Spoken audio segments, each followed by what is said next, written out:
Ladies and gentlemen, boys and girls, you have arrived to the conversation that'll end all conversations. The Soulcast with your host, Happy Bones. And now, without further ado, let's get in that crazy head.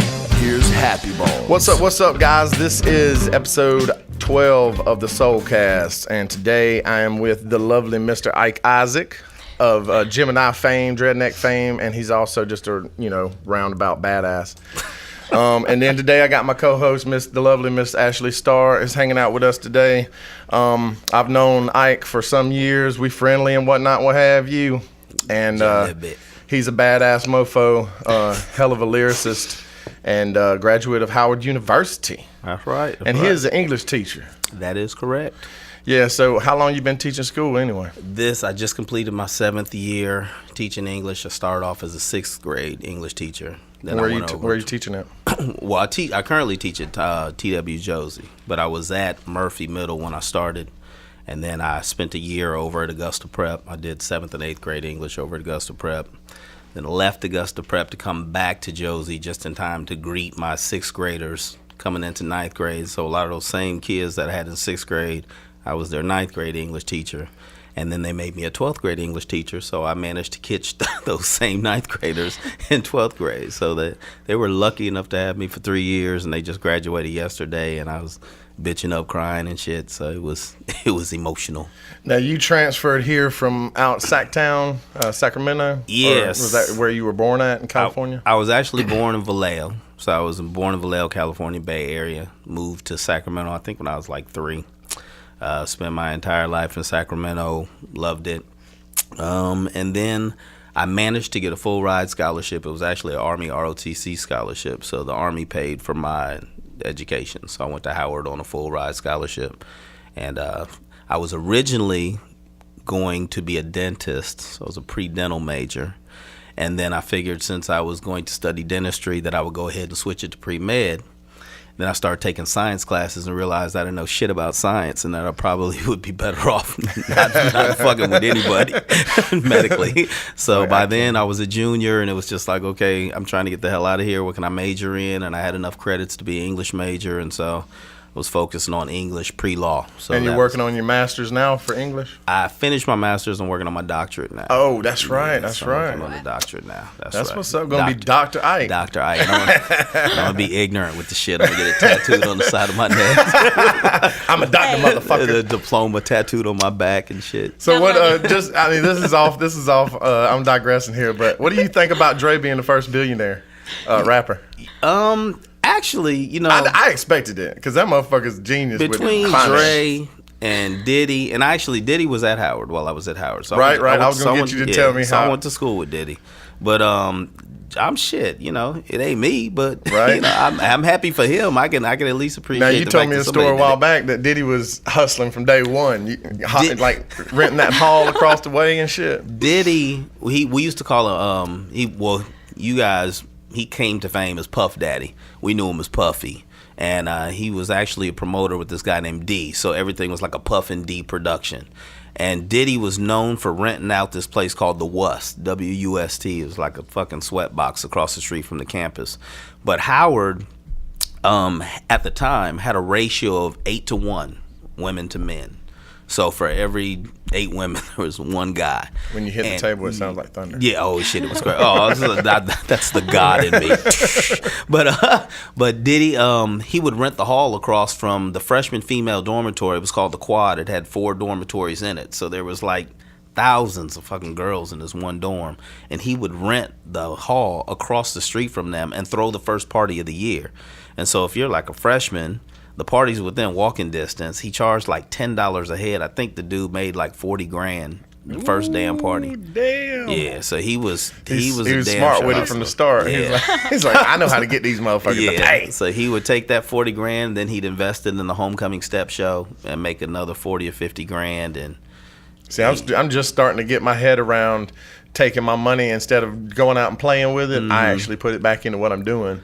Yeah. And so I'm working on that shit. I'm just working on saving. I'm trying to get as much savings as possible. Well, you got kids, though. You got mad kids. I mean, you almost got a baseball team up in that motherfucker. That damn near baseball team. I tell people back in like the mid '90s, we didn't have a whole lot of money. There wasn't a whole lot of shit to do. Right. So that's where all the kids So we made kids like, and shit. Really, another one? You know what? Now we're gonna have to step our game up a little bit because this is number 3. Number 4. Number 5. No. How many do you actually have? I have 4. My oldest daughter is 18. She graduates tomorrow. Now y'all done? Okay. No, not tomorrow. What's today? Thursday. She graduates Saturday. Oh, Hell that's yeah, what's we're up. done. Shit, Oh, I was okay. done after the first one. Oh shit! I've been done. Daddy. Motherfucker! You said 4? I You love said them 4? all, but god damn, they eat a lot. All right, I do want to go back though and talk about when you first started in the game with the Heckle and Jekyll joint. Come on now. You gotta tell me about the Heckle and You Jekyll need to joint. let me know I was gonna bring up Heckle and Jekyll before I took it. I'm gonna split Hey man, that shit up. that's what's up. No, how the fuck did you find out about Heckle and Jekyll? Hey That's man, some I do funny research. shit. I research. I'm trying to figure out where the hell that was. No, we a partner of mine named Jeff Smith, when we were in high school, we used to battle. We used to actually do the high school battling, and I've been into hip hop ever since hip hop came about. I know that dates me. I'm older than a motherfucker, but that's when it was. It is what it is. And so my father was actually a DJ. So I remember the first hip hop album that I had was Criminal Minded by Boogie Down Productions. And then from there, I used to actually listen to a lot of Florida bass music, MC Shy D, and his shit, and then the Beastie Boys. And I remember hearing the Beastie Boys, and then going to buy the album, and we were all like, "Holy shit, these 3 white boys! What the fuck?" Right. So that just completely They just changed the game. They just changed the game completely. It was like, holy shit. So I was a big fan of all those, and so we used to rap and battle at the school. And Jeff and I formed this group, Heckle and Jekyll. And he went to the main campus. I went to the East Campus or West Campus, which was supposed to be for the bright kids. And so I guess I was smart from the beginning. You was a smart. I was one of the smart kids. That's what's up. Or it could have been affirmative action. I don't fucking know, but I was one of the kids at the West Campus. And I used to catch the bus to main campus so that we could battle, because Jeff was a shit talker, so he'd get us in all kinds of shit, and then I would have to go up there and we'd battle these people. And we had this our nemesis. Is it nemesis or nemesi? I don't know. Shit. These motherfuckers we didn't like too much. The Floyd Boys. And the Floyd Boys were kind of like a cross between the Beach Boys and the Beastie Boys. They were like these really preppy white boys that could rap their asses off. Uh-huh. And we went back and forth with the Floyd Boys a couple times. They fucked us up a couple times. Damn, that's fucked up. Yeah, Your nemesis was some white boys. Yeah, they killed us. I'll never forget the line. There was we were battling, and see, we had spent the whole day writing this rhyme. And so what we did is we got up there, and back in the day, I was the fast rapper. I was the one that, all that fast rapping shit, it's just that first rated, dominator, rhyme later, dedicated, I'm through, because it's true, you had just been terminated. So I would just blah, blah, blah, blah, blah. People would be like, oh, shit. Right. But I blew my whole damn wad and spit the whole damn verse. They wrote one verse and spit like 4 lines at a time, so we ran out of shit, and they were just killing us. They had this line about timing. Yeah, no, they had this line about killing 2 birds with just 1 stone. That was just like, oh, shit. Damn. And then they ended it with so something about fly back to your nest and shut your beak. Oh shit. And that's That like was they had to see Dang. that shit hurts 30 years later. God damn. The pain's still. The pain's still there. I wonder what the Floyd Boys are up to. That's some funny shit. Well, so fast forward, did you go into the military right after high school, or what's up with that? I went into Army ROTC at Howard. And we did, ROTC at Howard is, I guess it's a little different than ROTC in high school. We had to get up for PT in the morning, so up at 5 o'clock in the morning to do PT, and we had to dress out. We wore the Class A's on Tuesdays to class, and then Thursday we had lab on the yard, so we'd wear the BDUs on the yard, and occasionally we'd go do field training exercise and shit like that. So I actually went through college, graduated, was commissioned as a 2nd lieutenant, and then summarily got kicked out of the military. so I actually got kicked out. And what was the reason for you getting kicked out, if you don't mind me asking? See, what had happened was... See what it was. Gotta love when a story starts that way. What had happened was... to try to condense it as much as possible, when you get commissioned, you have to go to OBC, which is Officer's Basic Course. I think it's course. And while we were there, you have to take 3 exams. And in the middle of preparing for the first exam, I had a roommate. My roommate was having difficulty studying for the exam. So we had a study group we were in different sections. He was my roommate, but he was in a different class than I was. And so my class had gone off and we met at the computer lab, and this guy named Lieutenant Corrali, I hope he stumbles on this shit. Lieutenant Corrali, you bitch. Anyways, but Lieutenant Corrali handed out all these study notes. I'm going to put him in the tags. Yeah, tag his ass. Tag that motherfucker. But Lieutenant Corrali, I really need to thank him because he changed my life. But he handed out these study notes. I took the study notes back to my room. My roommate was having difficulty, so I was like, you could use my study notes to study. This punk son of a bitch takes the study notes, studies from them for 3 days, and then claims that he felt bad about him or felt something was suspicious about him, so he turned them in. Well, come to find out, the study notes were the actual fucking test. And so they thought that I stole that shit and gave it to him. Now, my thing was, at the time, the dumbass hood rule, no fucking snitching, which... snitch on a motherfucker. Anyway, but so I'm thinking, okay, I'm not gonna dime Corrali out. I'm already in trouble, so let me just ride this out. Well, all these motherfuckers start saying, "Oh, I got it from Isaac. I got it from Isaac." So I'm like, you son of a bitch. Now, just to put things in perspective, just to show you how unrealistic that is, I'm a black guy. There's 8 of us in this class of upwards of 70 or 80 students. I just got to the class the day before. I'm really going to steal a test and give it to a bunch of white kids that I don't know and trust them with not telling? Come the fuck on. That doesn't even make any sense. So I ended up getting boarded, which means they remove you the class and they hold this board to determine whether they're going to kick you out of the officer's basic course. The first time I was notified, they called me to the office. They read me my rights, which was, whenever you get read your rights, it sucks. But somehow when they read you your rights in the military, that shit has like an added impact to it. So we're in the office. Lieutenant Isaac, you have the right to remain silent. I'm just like, oh shit, what's up? You're under investigation for compromising the Core 1 examination, blah, blah, blah, blah, blah. And I'm like, I have no idea what the hell you're talking about. So they board me. I go home. 2 weeks later, Lieutenant Isaac, come back to the office. Come back to the Isaac. Lieutenant Isaac, you have the right to remain silent. I'm like, okay, we've already been through this shit. They said, now you're under investigation for threatening to kill a federal officer. So I was just like, what the hell are you talking about? Check this shit out. Oh, gosh. You talk about some unbelievable shit. Back in 93, which is when I went to OBC, one of the number 1 songs on the radio was when Snoop first came out. You remember Snoop's first single with Dre? Mm-hmm. It was Deep Cover. Right. The hook to Deep Cover was Yeah, and You Don't Stop, because it's 187 on the undercover cop. Right. Mm-hmm. Okay, well, I used to sing that song all the damn time because it's my favorite song. Got out the car, coming into my apartment complex singing the song. How about the motherfucker downstairs and my roommate were undercover cops in their private lives. So they went to the commander and said that I was threatening to 187 them. Oh, hell no. That's some crazy shit. So I caught a charge for singing a fucking Snoop Dogg song. Thanks, fuck? Snoop. The fuck? That's just some bad So in timing. retrospect, fuck Dre. And his billionaire ass. Shit, man. But it all ended well. That's when my English ability came in because I had to write a statement. My statement completely kicked everyone's ass. They illegally added stuff to my folder after the folder was closed.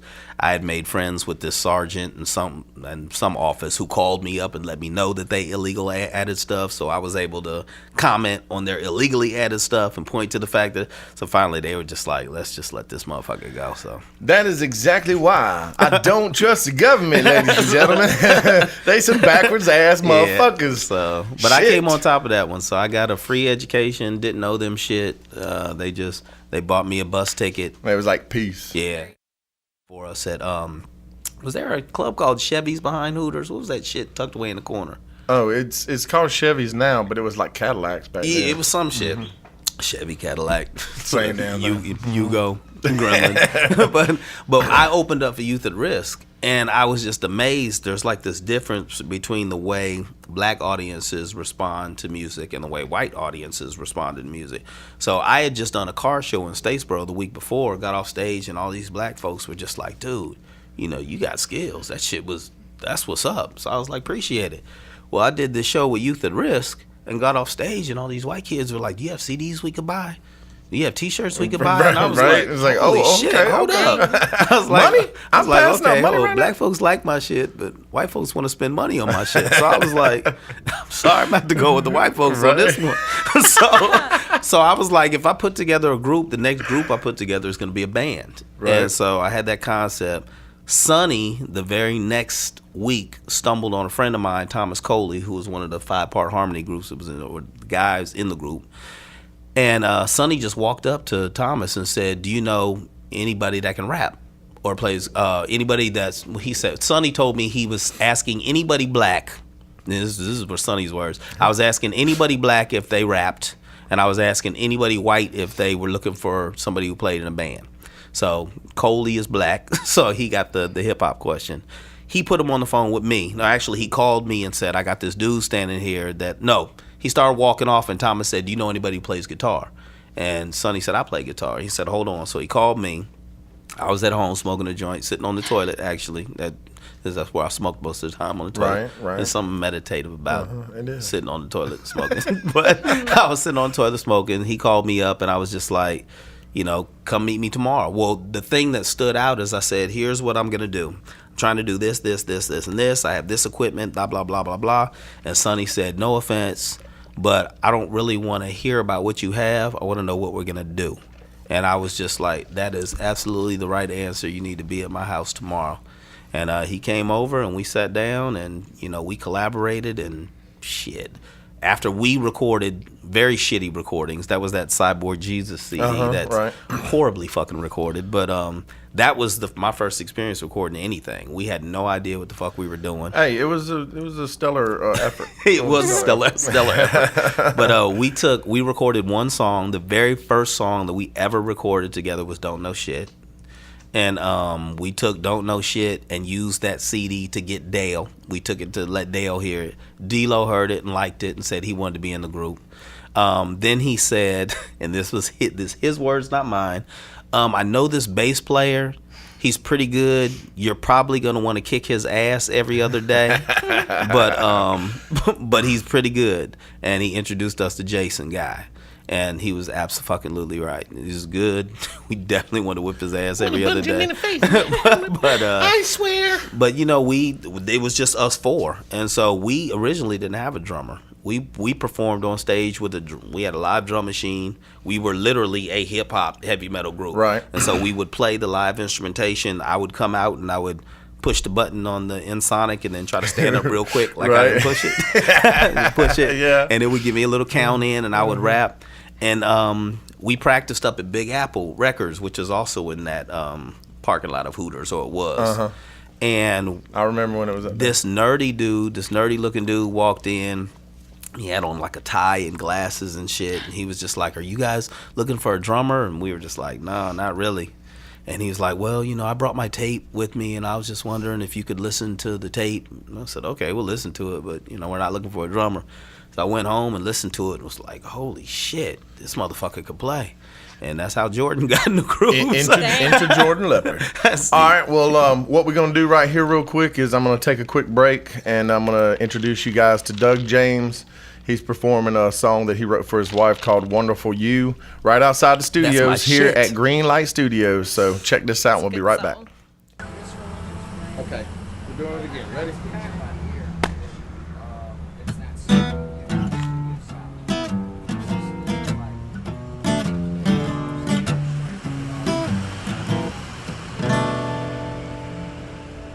Wonderful you,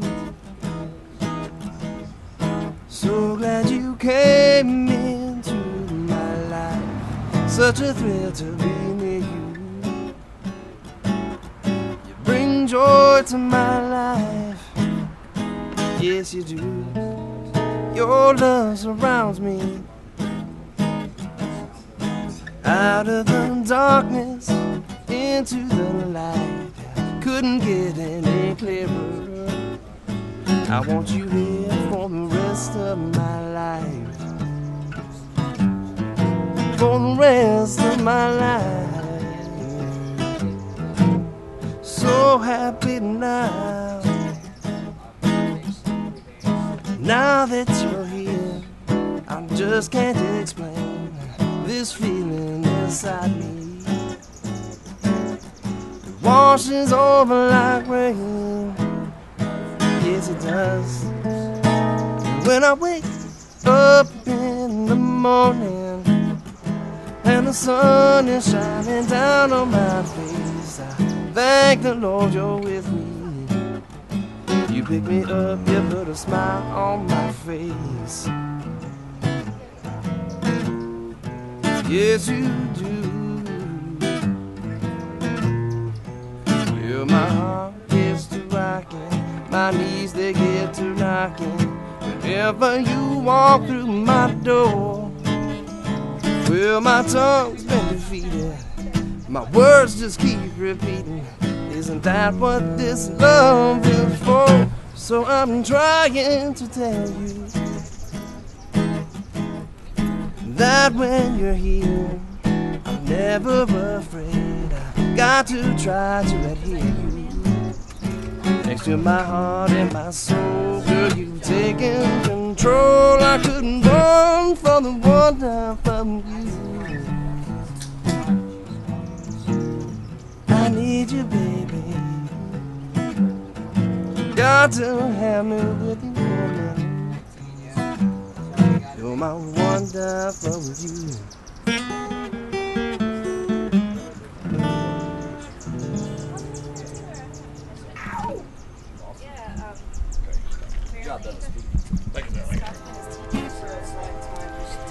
Okie dokie, folks. We have returned to the Soulcast. We got Mr. Ike Isaac. We've been talking to him about the beginnings of Gemini and whatnot, and we left off where Jordan Lefbird walked into the scene down at Big Apple Records on Washington Road, which isn't there anymore.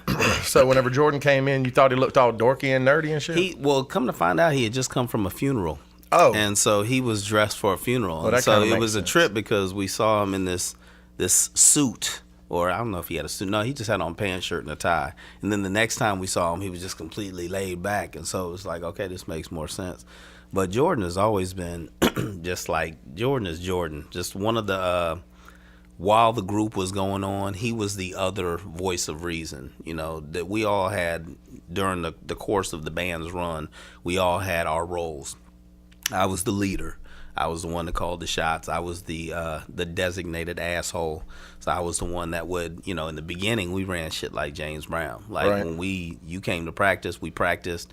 If you fucked up on stage, you didn't get paid. Like, it was like that serious. Not that we were making any damn money anyways. Ain't nobody in my band get paid.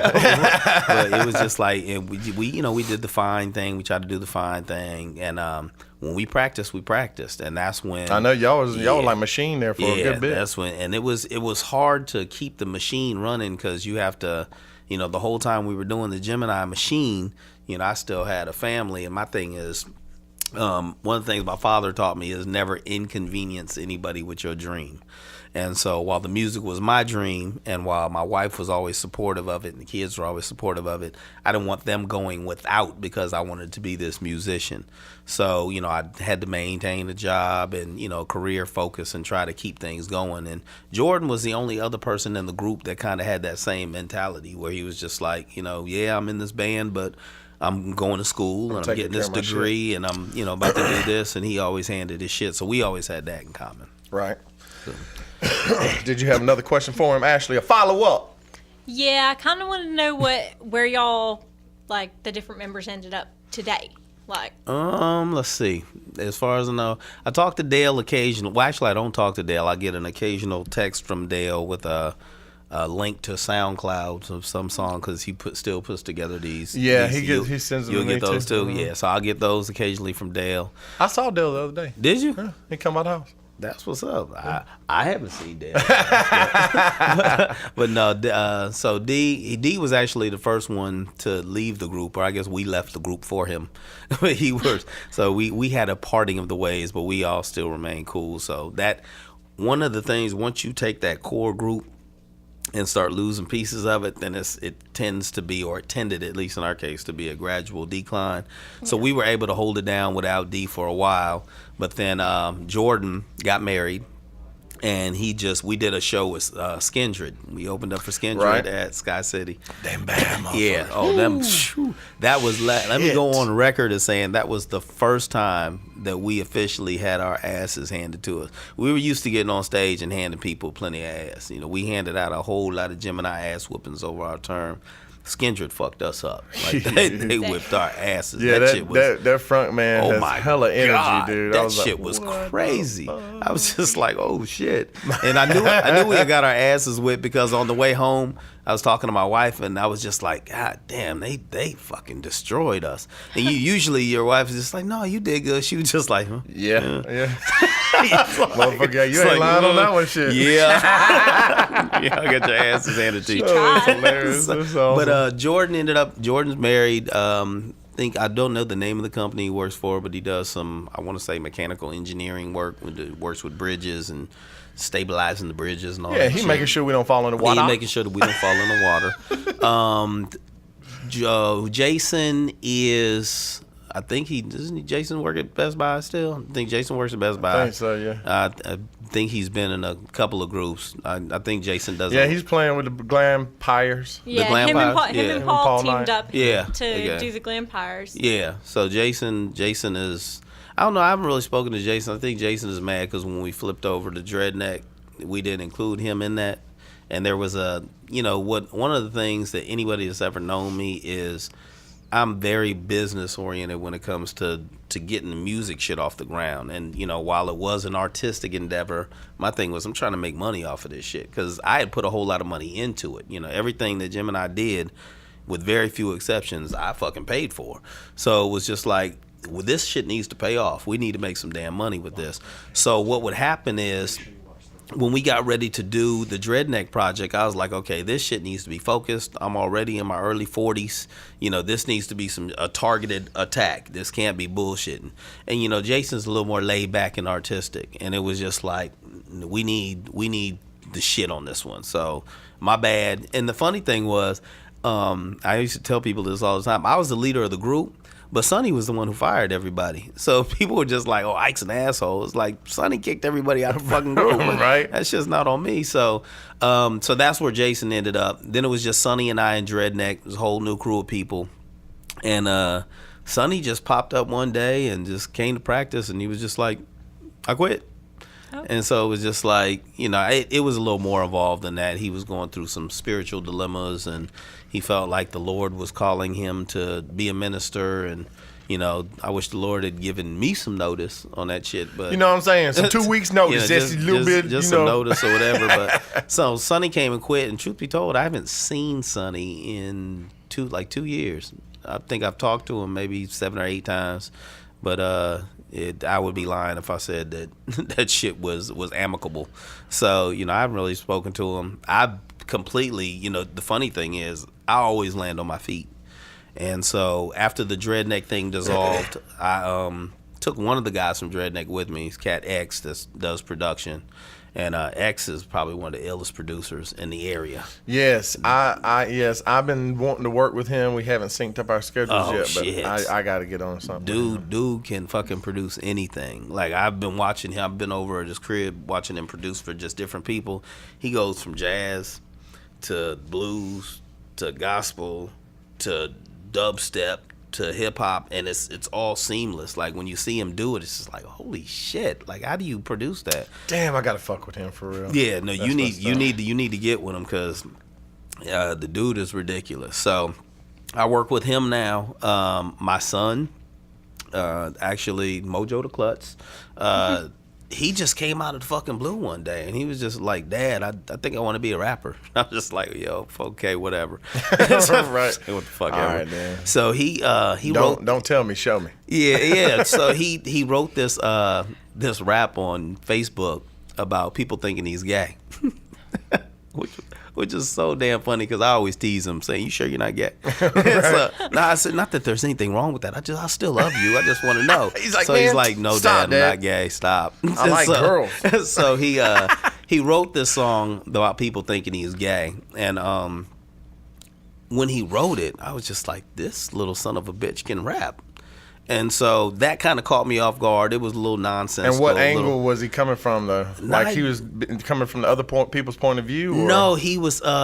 It was really funny. Nigel's like a nerdy Eminem. Like he's got Eminem wordplay, but he like enunciates all his words and shit. but he plays it well. Yeah. And so when he raps, like his wordplay is ridiculous. Some of the shit that he says is just like, damn. Well, shit, he's your son. He's probably got to. He's probably in his mind. He's probably like, I got to do better than Daddy. This is some my bullshit God! Right No, he's smashing me though. But he came from the perspective like Nigel's probably one of the most talented kids I've ever. Man, I was over at the encountered. house. I was over at the house and I heard him playing Blackbird on the damn acoustic, and I was like killing it. And I had to look over because you got that little balcony. I had to look over the balcony, and I was like, oh shit, that is Nigel playing that. I thought it was on the TV. Let me tell you, Nigel's been playing drums since he was 3. So he's ridiculous on drums. He plays guitar, he plays bass, he plays a little bit of violin, he plays piano and keyboard. He's classically trained in ballet. Nigel, we're going to have to get your number, and you can come and help us in the studio. Yeah, he's classically trained in ballet. He does modern dance. He acts. He can draw. The little fucker can draw. he can rap his ass off. So, like, there's so many angles that I can exploit him from. So I just need to choose one. But all right, Joe Jackson. Yeah, no shit. Look, Joe made Michael. Hey, shit. I'll go for Nigel being a fucking hologram on an award show. I'll tell you what. It's probably the same with Nigel because, honestly, Michael had 5 brothers or what the fuck ever, and he was the only one like that. I think he was born like that. He's naturally had that in him, and Nigel's the same damn way. You know? Nigel is one of those kids that he wanted a Facebook account. Now I didn't give a shit, but my wife was on some old, no, I want you on Facebook, da da da da. So we compromised, and I was like, okay, well, what can he do in order to get his Facebook account? So my wife says, I want him to learn La Canción de Mariachi from the opening credits of Desperado. You know that motherfucking song, the Antonio Banderas song? That's difficult. So, that's some flamenco shit. She said, yeah, I swear to God, this shit fucked me up. So I said, Nigel, your mom says you can get a Facebook account if you can learn La Canción de Mariachi. And he was like, okay. La Canción. This motherfucker went into his room for 15 minutes. 15 fucking minutes. And came out and played that shit. Fucked up 2 or 3 times. But he only been in the room for 15 minutes. So he finishes, and I said, that was pretty good. And so he said, when do I get my Facebook account? And I said it was pretty good. You didn't play this shit perfectly. I said it was pretty good. So he's like, shit. So he goes back in the room, and he comes back out. No, he waited for about a week, and then he asked me, Dad, when am I going to get my Facebook account? I said, Nigel. I told Nigel's got ADHD, so the fucker gets distracted easily. So he's like, when am I going to get my Facebook? I said, Nigel, I told you when you learn the damn song, you can get your Facebook account. So he goes back in the room, practices for a little while, comes back out, plays the shit, and fucks up once. He fucked up one damn time. And he goes, well? And I said, almost. He's just like, shit. And I said, I ain't gonna fly in the studio. And boy. he said, can I play it again? I said, you can play it again, but I'm gonna tell you like this. I'm only gonna listen to it one more time. And after that, I'm not gonna listen again for like 2 fucking weeks. Okay, so you better get it right. It better be damn perfect, or I'm not gonna listen again for 2 weeks. So he goes in the room for a minute. He comes back out, and he was just like, okay, I'm ready. This motherfucker killed that song. And you know how that shit ends with the yeah. So he hits that last note. He looks up and he's at like he's breathing hard and shit. That's awesome. I'm like, congratulations, you got a Facebook account. He's like, yes. So see, that's parenting 101 from Ike Isaac, y'all.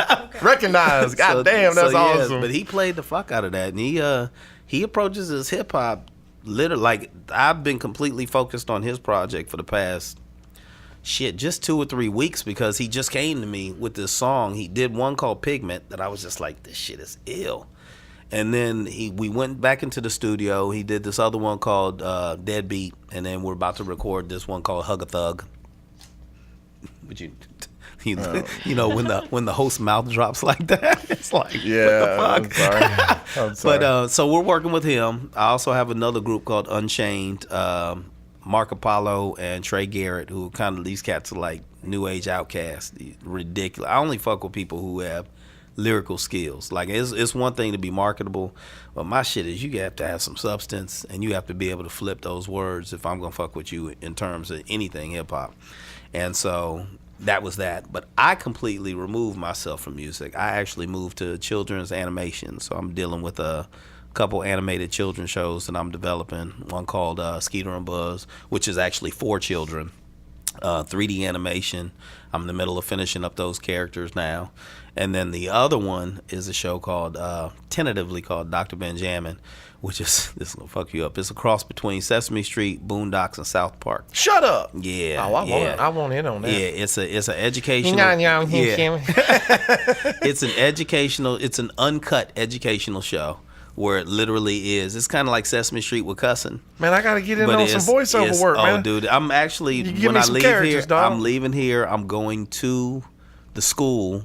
What I did is I actually shot all of my students. I took camera phone pictures of all my students. My wife and I, one Saturday morning, sat up in bed, and she scrolled through all of them and was like, this one. So she picked like 12 of them whose character just kind of jumped off the phone.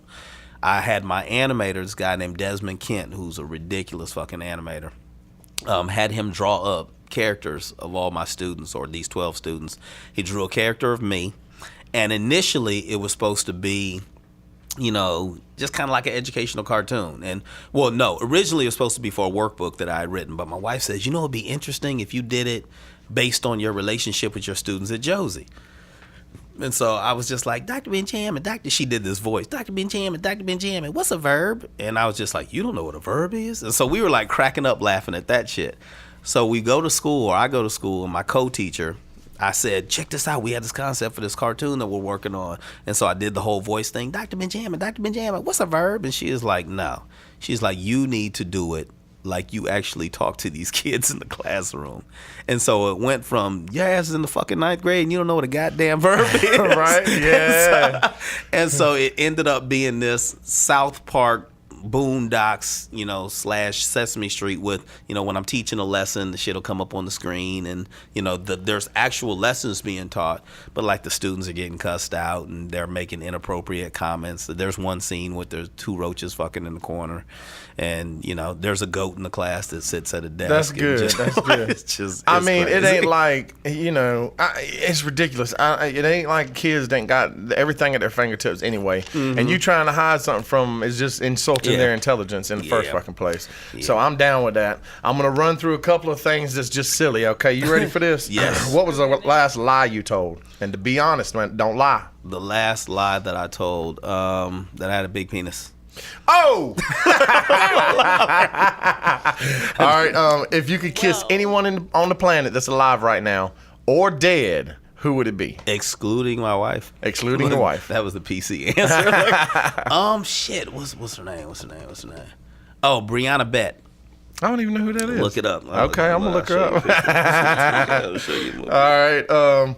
When you're trying to impress people, what personality trait do you? Oh my God. Okay. Yeah. Now, where do you want to kiss her now? Oh my God. Y'all gotta look that bitch up. Shit. Woo. Got my heart rate up. When you're trying to impress people, what personality trait do you hide? Probably my brutal honesty. See, that's me. Because people can't take that shit. Because people can't take it. Yeah. Nope. They think you mean. They think you're an asshole. I don't get that. There's this woman named Dakota Ramjur that I went to college with. She was the most brutally honest fucking person on the planet, and I loved her for it, because that's not some easy shit to do. Yeah, I have mad respect for people that's, and you know what's crazy is my life mentors that I'm finding right now, they're that way. They're no nonsense. They're like, fuck the bullshit. I got you. I got you. You need to get out of my fucking face. It's like, I'm gonna say it, but it's you get so concerned about hurting people's feelings. Yeah. That especially like when it comes to art, you want to tell people, dude, that shit's not good. Well, see, for me, a hard lesson for me was never take anything personally. I don't care what the fuck it is. I don't care what they said. You do not take it personally, because it has everything to do with them and nothing to do with you. Exactly. So whenever I got somebody in my face and they get their feelings hurt, that's on them. They ain't ain't on me. Yeah. And if they get angry because of the way that I'm honest with them, that is on them too. Because that's like them holding a piece of hot coal in their hand, expecting me to get burnt. Yeah. You ain't hurting me, motherfucker. I'm sorry. It's stupid 'cause they ask you not to lie to them, and then when you tell them the truth, they get upset and They you're an get mad. asshole or a Yeah, bitch and or I'm like, something. It's you- like, what the hell? You wanted me to lie to you? Because I'll do that. Well, Nah. I'll tell you what you want to All hear right, if check you it want. out. What's the worst sin you've ever committed? Oh my God. What was the worst sin that I've ever committed? You talking about like the traditional 10 biblical sins or like moral dilemmas? Yeah, or? I mean, I would say just moral dilemma, more or less. Because the word sin means to miss the mark. Oh, probably lying, really. I mean, I've never killed anybody. I never, I stole like a yo-yo when I was younger. Probably lying. Probably lying Okay. about something. Probably the biggest one. If you were the opposite sex for one day, what would you look like and what would you do?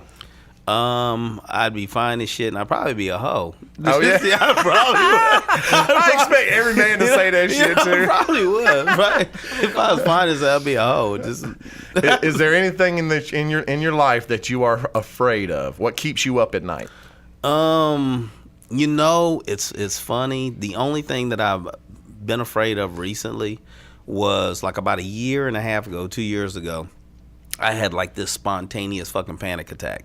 And like I'd never had any panic attacks or anything like that. But for anybody who's ever had a panic attack, you feel like you're having a fucking heart attack. Right. And so I got all these evaluations, these medical evaluations, all this shit. I spent like a year and a half going back and forth between the doctor's office. And now, like, I have this paranoia of having a heart attack. Just like this like anything that, oh shit, I'm fucking having a heart attack. So like that's my ultimate just fear, being alone somewhere. And because, them shits come out the fucking blue. It's just like, all right, heart attack. And Right. so that is probably my biggest fear. And I think the other one on a deeper level would probably be failing. Like, I'm not, that fear of failing just doesn't sit well with me. Well, I'm all right with failing. I just don't want to make the same mistake twice over and over and over again. Yeah, I find myself doing that shit. Unintentionally, but it happens. How do you think you most likely going to die? That fucked up on the... Yeah. Give you that Well, one. hopefully old age. Look, like just, I don't know, just me. It probably old age in my sleep would be a good way. You can't really call it, but that would be the preferred method. I'd like to see my kids all graduate, them get married, maybe see a couple grandkids, and Right. Be surrounded by the whole family with the house smelling like collard greens and smoked neck True. bones, and True. just kind of drift off Hell into yeah. into a peaceful eternal slumber. All right, now, going along with that, if you had 24 hours left to live and you knew that you were about to die, what would your last day be like? I'd probably be a hoe. Yeah? Look, there seems to be a theme See, here. that's messed up, dog. got something going. Now, are you taking your wife with you, or? Yeah, we could both be hoes. Because I'm sure she'd be down the motherfucker if I was going to die. She'd be like, you gonna die 24 hours? Oh, yeah. Fuck it, let's go. Yeah, let's go. I got a list right here I've been looking at. We're hoeing. She's taking auditions. Let me see. Turn that shit to the side. Stand up straight. I'm taking goddammit. applications for my future husband. This motherfucker's out the door, about to He's kick the only bucket. got 24. Look, right, she and must I'ma really know I was fuck you up. talking about her because that's what she's calling. She's calling. I'm really fucking you up now. All right, here we go. Sing. Now I know you're a rapper, but I want you to sing me a song that best describes you. Bust that out, freestyle, son. We talking about singing a song? Yeah, you gotta sing a song, man. Like sing. Sing. With, Like with, sing. with harmony and actual vocals sing, and shit. man. Melody. Give me it too. I'm trying to think of a song that It'd be like for me, I'd be like, I am a bad motherfucker. What? Oh, you talking about just make some shit up? just make it up. I thought you went. I'm trying to go through my mental Rolodex. I'm like, what the fuck is a song that best encompasses? Let's say I'm break down my old. It's like I'm really about to do some shit. I'm anticipating. You're like, what the fuck? Oh, god damn, this is a hard one. Ike, he's the kind of guy that you'd like. Ike. Oh yeah. He's the kind of guy that you like and want to be like. Oh yeah, that's redundant. I usually don't do that shit. But Ike. He's a swell kind of guy that cares about everybody, but not everybody. But yes, everybody, except about 2 or 3 people that I'm thinking of right about now. He's complicated. And fuck them. That's the best I can do. What the fuck kind of question was that? Hey, man, you know what I'm saying? Hey. Trying to hit you with something you never thought would come at Look, you. watch when I get in the car, I'm going to be like, damn, you should have sang this. I'm going to give Ashlee another question, and then we're probably going to have to end this up because it's getting close to the time bones. Alrighty. What was your first gig? Where? First Gemini gig? First in Ever. general. First Oh time my you were God. on a stage somewhere. The first time I was on the stage was, it wasn't a gig. When I was young, my mother had me in this group. This is so funny. The group was called Nappy. It actually stood for something. I couldn't fucking tell you what it stood for right now to save my life. But I did, Nappy was actually a dance group. And it was like, we did African dance. So, the whole leotards and the kente cloth belts and all that shit. Ooh, the tightness. So, yeah, the tightness. So, it was either with Nappy or I was one of those little kids that used to model mall clothes on the mall. And so we would go get clothes from like JCPenney's during like when school was back to school sales and shit.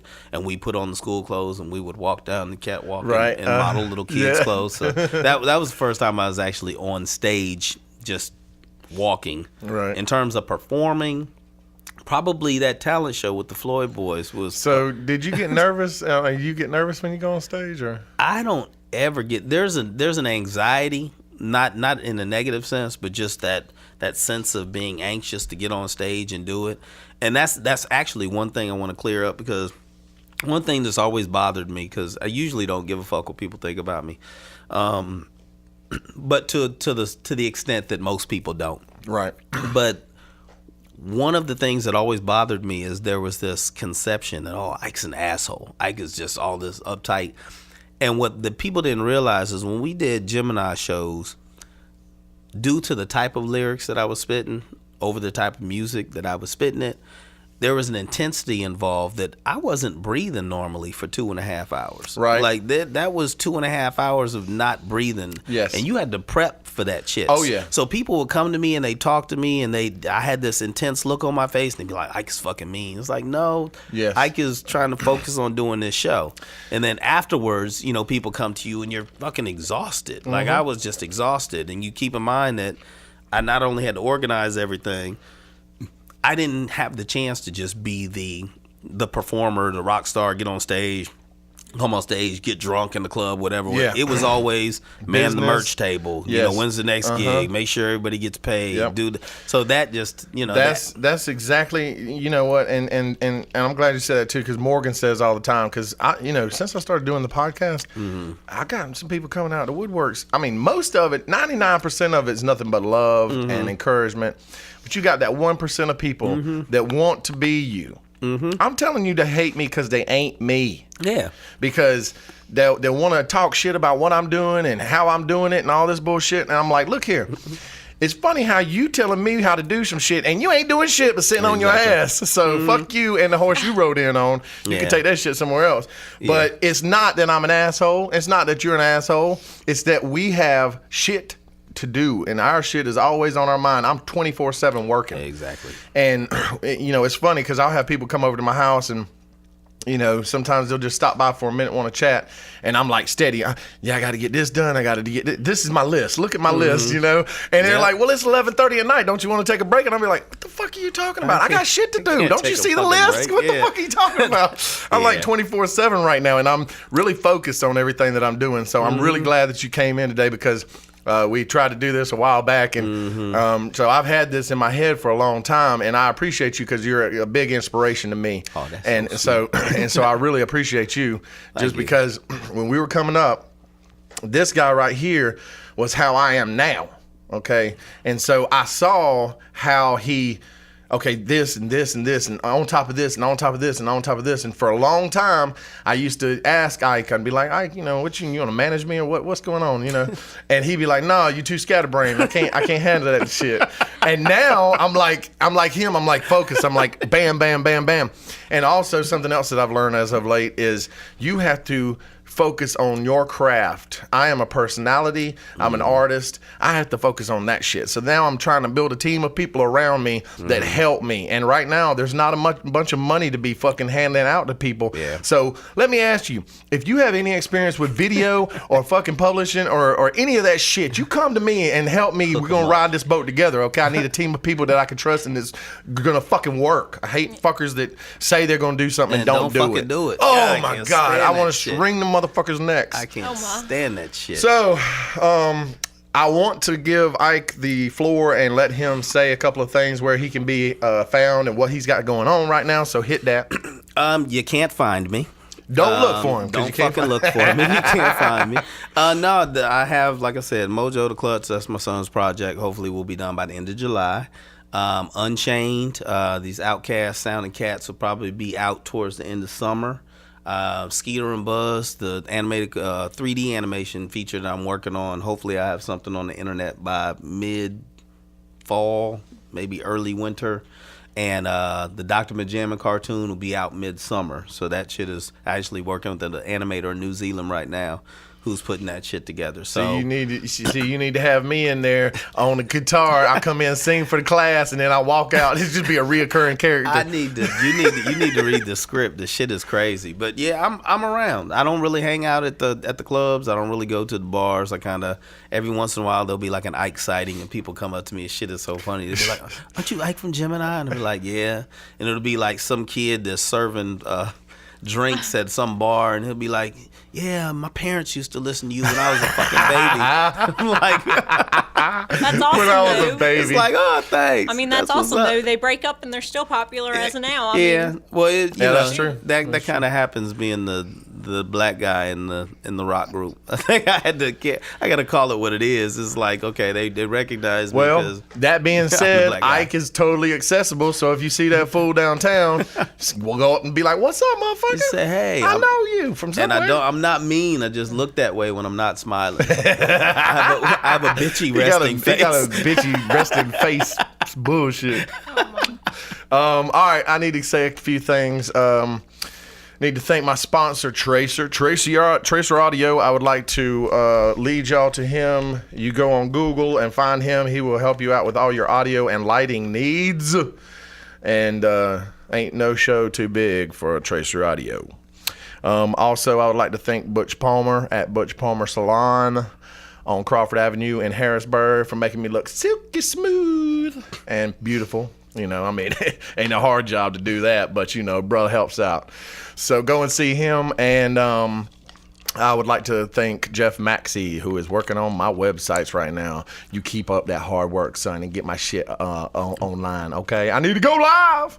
So everybody, you can send your mail to the Soulcast at mail.com. I would like to thank you very much, Ike, for being here. You the man. And, of course, Miss Ashlee Starr, thank you so much. Thank you. Nice to meet you. What's going on in your world, Ashlee, if you want to chime in here real quick? What's going on with Pit Boss and the Glampires? Right now, actually, Pit Boss is getting ready to do the Rubapalooza with the Glampires on the 14th of June. June 14th, Starts that's right. at 1. Okay. Then And that's an all-day fun cookout, yummy, yummy, yummy. it's an all-day affair. The Hollywood Glampires are going to be during the day, and then at night you're going to have Pit Boss is going to close the show out. And That'll be a fun day, like one of those old Cocapelli days where we just be there all fucking day. Oh God. yeah, Do all that shit. We do like 10 Big-ass bands in party. one day and shit. All that shit. All right, y'all. Well, that was the Soulcast for this week. Holla at y'all next week, and be sure and check out the Soulcast Advice segment with Happy Bones and Joe Bone. Peace. Warning, you will never be the same because you have been listening to the Soulcast with your host, Happy Bones. We'll see you next week.